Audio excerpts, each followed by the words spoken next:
biharmasti.in पता नहीं एक दिन प्यार करे के भाई बाउतारू हमर मार करे के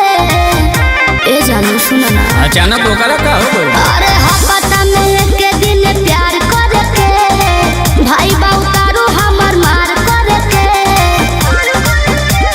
होई ओकर दीदी हो हमरो से जिदी जब पाही हो अकेला फोरी ढेला से कपार हो जीजा हई आय हाय हाय हाय हाय अच्छा जीजा लगब ओकर कैसे हाथ छोड़ी साथ हो कम धगा अरे होखे वाला जीजा पना हाथ छोड़ी सार हो अच्छा हाँ तो बुझ तोरो से चला खो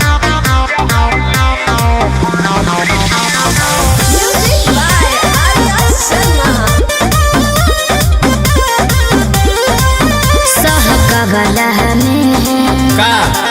बहकवला में अरे कौन चीज गलत काम करेला तोहके बदनाम करेला मारब के सुधर जी तू का बुझता रहो तोह से फेंकेला जब देखेला पहिला काम करेला हमके प्रणाम करेला बोले ता तू किस हो ना ये तो नो रहीस सोचे हो ना तिलक का चढ़ाई हूँ तोहार हो जीजा लगो ओए होए होए होए होए जीजा लगो ओकर कैसे हाथ छोड़ी सार हो अरे जाना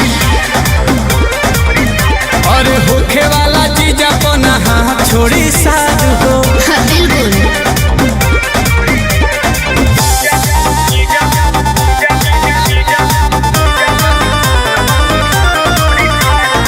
biharmasti.in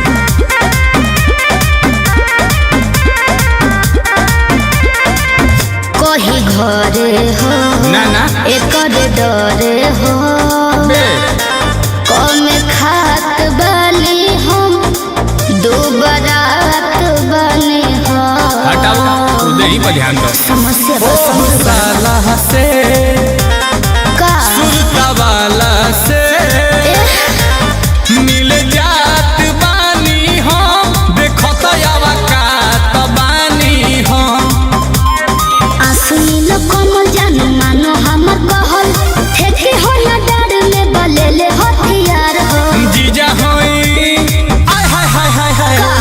जीजा होई ओकर कैसे हाथ छोड़ी सार हो ई तू न बुझता रहो अरे होखे वाला जीजा पना हाथ छोड़ी सार हो अच्छा biharmasti.in